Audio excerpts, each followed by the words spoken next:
Before I begin, let me extend my heartfelt condolences, sympathies, and prayers to our former colleague, Liz Cheney, to Mrs. Cheney, and to the entire Cheney family on the passing of Vice President Dick Cheney.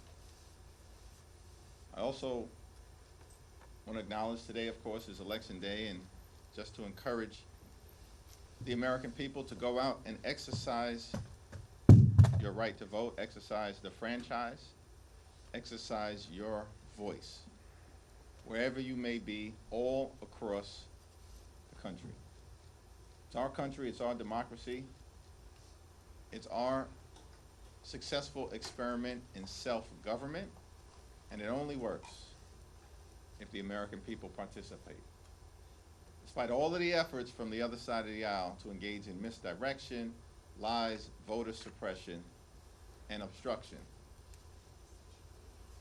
the will of the American people is going to prevail today. Here in America, the cost of living is way too high.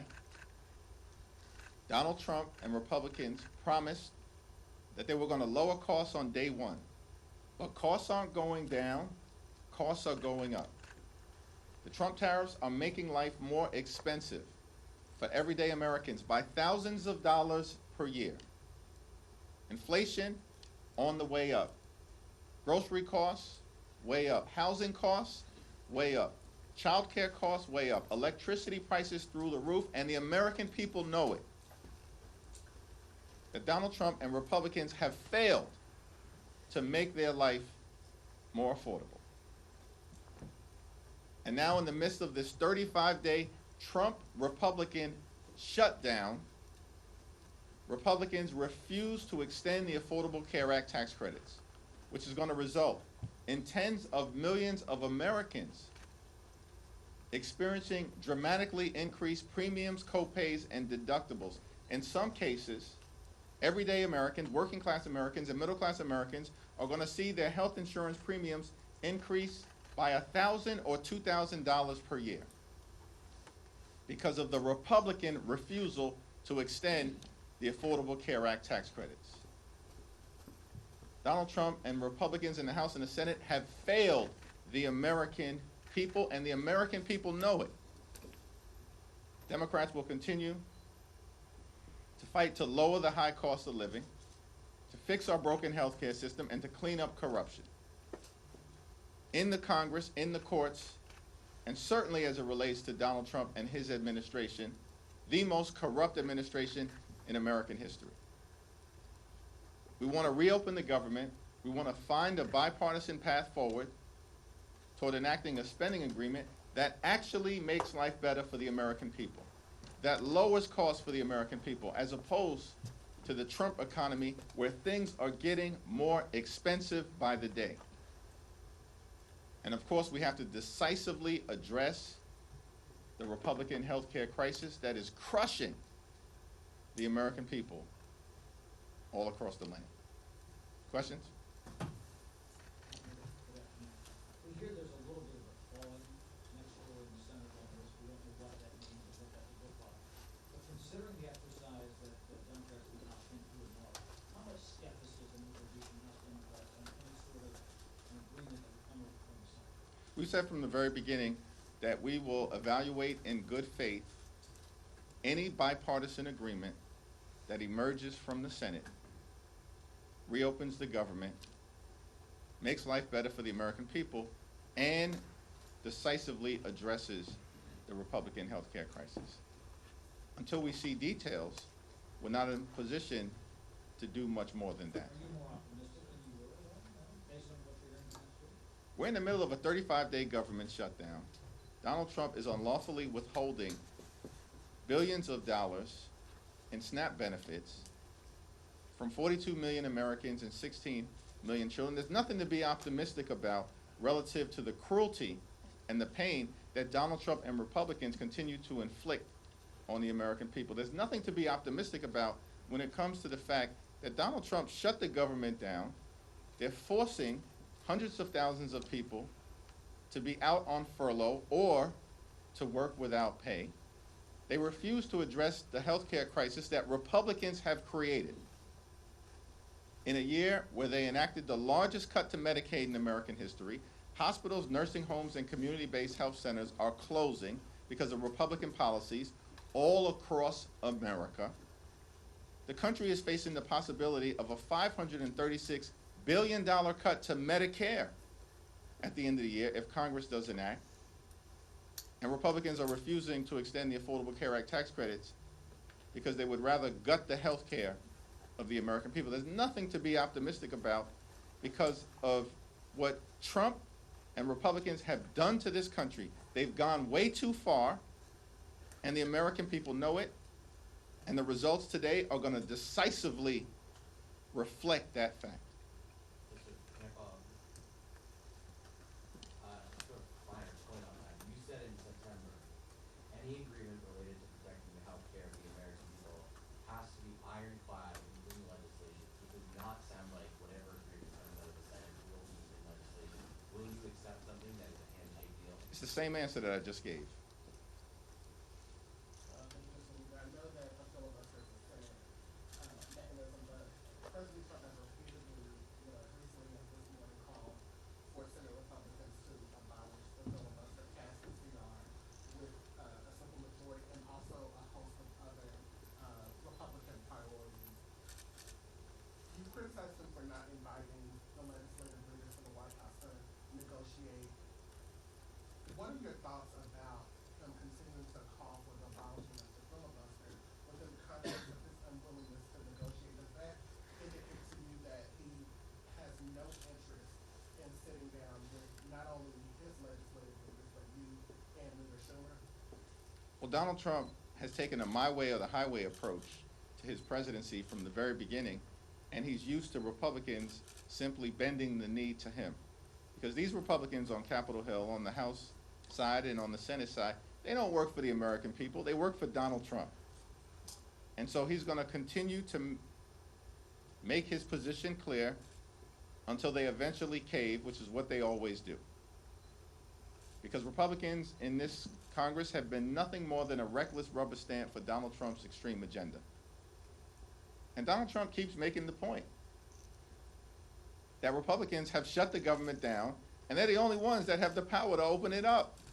Republicans who have complete control of the House, the Senate, and the presidency. Republicans who are the ones who passed the one big ugly bill without a single Democratic vote. We strongly oppose their one big ugly bill. They passed it on their own because they have complete control of government. And in that one big ugly bill, they enacted the largest cut to Medicaid in American history, ripping health insurance away from 14 million Americans. And at the same time, they cut $186 billion from SNAP. That's the largest cut to nutritional assistance in this country's history. They literally, in July, ripped food from the mouths of hungry children, seniors, and veterans. And all of this was done so that Republicans could provide massive tax breaks to their billionaire donors in their one big ugly bill. And they did it on their own. My way or the highway in terms of jamming extreme Republican ideology down the throats of the American people. And so Donald Trump expects to see more of the same from the puppets that are Republicans in the House and the Senate. You said that Republicans always cave. Leader Stone said that the vote was unfair to abolish the filibuster. Are you saying that ultimately Donald Trump's request or demand will win out?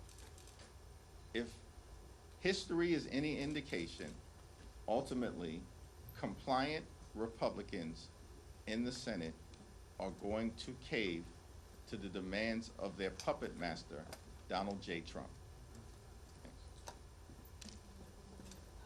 This election cycle, Republicans have relied heavily on critical issues to deliver these issues. If they lose in Virginia and in New Jersey, what does that say to you about Republicans' reliance and dependence on communicating and messaging on transition against them?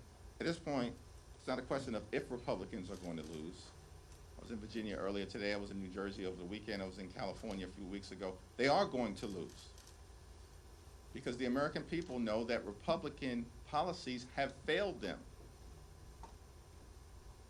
And it starts with the economy, that Republicans promised to lower the high cost of living.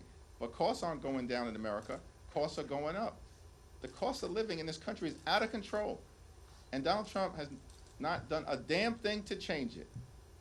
And in the midst of this 35-day government shutdown, has spent multiple weekends on the golf course, holding let-them-eat-cake type of parties at his luxury resort in South Florida. Found $40 billion to bail out a right-wing wannabe dictator in Argentina, and yet Donald Trump can't find a dime to extend the Affordable Care Act tax credits or provide nutritional assistance to hungry children in America to ensure that they can put food on the table. The American people are smart. They see all of this happening in real time. And of course, what Republicans always do is try to distract the American people, as they've done in New Jersey and Virginia, and it will not be successful. It's over for these people. And we're going to see it today, and we're going to see it during the midterm elections next November. At this point, is a record-breaking shutdown a pattern of the Trump administration? It was a 35-day government shutdown during the first Trump administration. This is day 35 of the Trump Republican shutdown. Donald Trump and the Republicans cannot govern. These people are deeply unqualified. And they spent all of last year lying to the American people that they were going to lower the high cost of living, while at the same time distancing themselves from Project 2025. But they've spent all of this year doing nothing to lower the high cost of living. In fact, costs are going up, not down, while they spend all of their time, Republicans spend all of their time implementing the extreme, toxic Project 2025 agenda, including, by the way, as part of Project 2025, ripping away nutritional benefits and SNAP from the American people. I think that's on page 300 or so of Project 2025. Shutting down the federal government, agency by agency by agency, part of Project 2025. Gutting the health care of the American people, as Republicans have done all throughout this year, part of Project 2025. And so the dysfunction, the cruelty, the inability of Republicans to make life better for the American people is, of course, now on full display. And Republicans can't blame anyone other than themselves, because they have complete control of the House, the Senate, and the presidency. Thank you so much. On Sunday, you said in an interview you did not agree that Zohran Mamdani was the future of the Democrat Party. I'm just wondering, do you believe that a Democrat Party embrace of socialism would hurt the party's chance next November? And will there be a Democrat pivot away from Mamdani and more towards the center following today's election? What I made clear is that given the existential nature of Donald Trump, his policies, his cruelty, his failures, the assault on the economy, the assault on health care, the assault on veterans, the assault on farmers, the assault on nutritional assistance, the assault on law-abiding immigrant communities, the assault on the American way of life, the assault on voting rights, the assault on the rule of law, and Donald Trump and Republican assault on democracy itself, that the most significant thing that can be done is for Democrats to take back control of the House of Representatives next year, so we can end this national nightmare and begin the process of marching toward a more perfect union. That's why these elections are going to matter. The midterms will matter. House Democrats will matter in terms of getting this situation turned around. And that's not pillow talk, that's real talk. Yeah, Rep. Swazi and Gottheimer are working on a bipartisan ACA plan for income think the conversation that has been led by Tom Swazi is being done in good faith and is all part of an effort to address the Republican healthcare crisis and to find a bipartisan path forward. But at the end of the day, it's been my view from the very beginning that traditional House Republicans aren't serious about doing anything meaningful, and they never have been.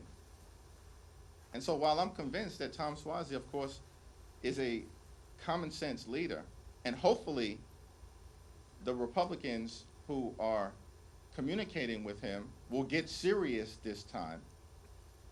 But what we have seen over and over and over again, this happened during the course of the One Big Ugly Bill, they made claims about positions that they were going to take, like never cutting Medicaid or protecting the clean energy tax credits or not ripping nutritional assistance away from children. And then when these so-called traditional conservatives, these swing seat Republicans, were ordered by their boss, Donald Trump, to bend the knee and vote for the One Big Ugly Bill, that's exactly what they did. And so I am hopeful that this time will be different. And Tom Swazi is a great leader and has articulated principles that are designed to try to find a bipartisan path forward in addressing the Republican healthcare crisis, particularly as it relates to extending the Affordable Care Act tax credits. But it seems to me more likely that if there's a bipartisan agreement to emerge, it will emerge from the Senate, not the House. Leader Jeffries, have the I sanctions to put hands on LaMonica McIver been identified to you? You vowed that have their names. They have not been identified to me yet. As part of the court case, it's our expectation that they will. Thanks. I have a question about California's Proposition 50, and it appears poised to pass pretty comfortably today, and as that momentum has been building the past few weeks, we've seen Democratic efforts in other states reemerge to redistrict, like in Virginia. Has the positive response in California to that effort influenced kind of the efforts of Democrats across the country to go back at, you know, some of these? We've been clear from the very beginning. I said it months ago, that Democrats would not let Donald Trump and Republicans gerrymander the national congressional map as part of their effort to rig the midterm election. We said it months ago. And that California would be the beginning, but that there would be a decisive Democratic response throughout America, from coast to coast, and at all points in between. And now, the American people can see that we absolutely are determined and committed to a continuing response that is decisive, that is immediate, that is forceful, and that is designed to ensure that there are free and fair elections in this country when it comes to deciding which party should control Congress in 2026. Democrats will not unilaterally disarm. Democrats recognize the moment that we're in, that the pushback will continue to be ongoing and forceful, and we will not allow Donald Trump and his Republican sycophants to undermine a free and fair national congressional map as part of his toxic effort to rig the midterm elections. If I said it, I meant it. Next question. Just back on ACA subsidies, do you believe that you would be able to keep the caucus together on the deal of bipartisan difference on ACA subsidies if it does not include the permanent exceptions that you originally advocated for? As I've indicated, we are going to evaluate whatever is presented from the Senate if it emerges in good faith and in a bipartisan way. as long as it addresses the Affordable Care Act tax credit issue in some way, shape, or form. We are in open enrollment right now. Tens of millions of Americans are about to experience their premiums, copays, and deductibles skyrocket. It requires action. And what is clear is that Republicans increasingly understand that. Marjorie Taylor Greene for weeks has made that clear. 13 Republicans in the House wrote to Mike Johnson, the Deputy Speaker of the House, because apparently, according to Donald Trump, he's the Speaker of the House of Representatives. And they said that something needs to happen on the Affordable Care Act tax credits. And now we're seeing movement in the Senate, because apparently Senate Republicans recognize that something needs to happen as it relates to extending the Affordable Care Act tax credit. So we'll evaluate any agreement if an agreement is presented to us as a caucus, but not before that. Assuming that there is a bipartisan agreement in the Senate done in good faith, do you believe that Preston County Council will be able to deliver that on his end in good faith? I think that depends on, whether Donald Trump orders him to do it or not.